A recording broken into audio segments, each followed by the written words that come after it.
The Super Mario Bros. Movie was filled with a ton of characters from across the series' expansive 4-decade run, featuring unexpected additions like Spike Foreman, Mario's family, a whole bunch of Donkey Kong characters, and even Luma Lee the Luma. But for as bustling as this film was, there were some notable characters that weren't just missing from this film, they were seemingly erased. So we're posing the question, who does the Mario movie kill? Of course, there will be spoilers in this video.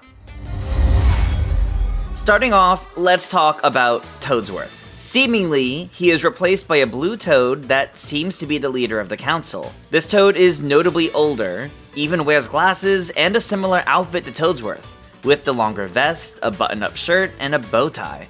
This would have been the perfect place for Toadsworth to appear, especially with the montage of Peach growing up in the kingdom. But alas, it seems he just doesn't exist in this version. Toadsworth isn't just retired, he doesn't exist. Oh no! Moving on to Donkey Kong Jr. In the original Donkey Kong lore, we're pretty sure that Cranky Kong is the original DK from the arcade game. Donkey Kong Jr. is his son, and the current DK is the son of Donkey Kong Jr. Even though, aside from a retro appearance in Mario Kart Tour, Donkey Kong Jr. has all but since disappeared from the games entirely. But here in the Super Mario Bros. Movie, Donkey Kong, as in the modern one, is Cranky Kong's son.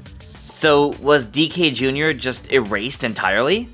It seems the Kong family tree might be a bit more complicated than we thought. Or at least it might be pretty different here in the movie's lore.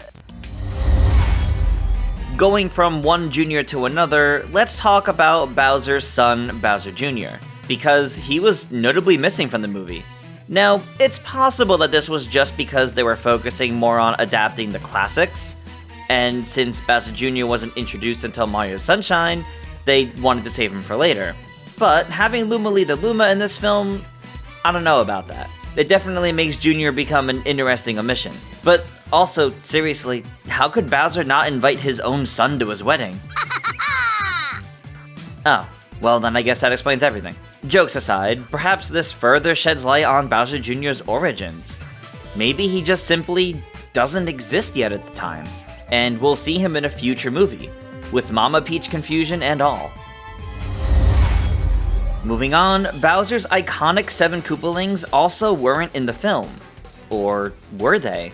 The piano Bowser used for Peaches has Ludwig von Koopa written on it, so they do exist. Perhaps they simply haven't been enlisted into Bowser's service yet. What if the different advertisements we see in Mario Kart 8 are adapted into different jobs for their origins in a future film, before they get enlisted to Bowser's army? Moving away from Koopas and back to the Kongs, let's talk about Wrinkly Kong, Cranky Kong's wife, who, since Donkey Kong 64, is usually depicted as a ghost. With Cranky Kong being the king of the Kongs in the Mario movie, where was Wrinkly? After all, in this canon, she would be Donkey Kong's mother. Maybe they just didn't want to address her being a ghost and having that appear? If DK and Cranky appear in future potential films, maybe she'll appear there. Maybe they'll reference her. Okay, so maybe Toadsworth and Donkey Kong Jr. are the only ones potentially erased from the movie's canon, and gone altogether, while Bowser Jr. and the Koopalings, as well as Wrinkly Kong, simply have yet to appear. But there are a few characters that this movie kills.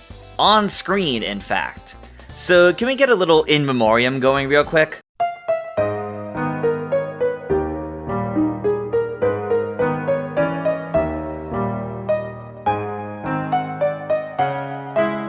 Okay, drawn out jokes aside, King Bob-omb will probably come back at some point, and Swanky Kong likely will as well, accompanied by other Kongs. Both of which with little to no explanation of their apparent immortality, of course.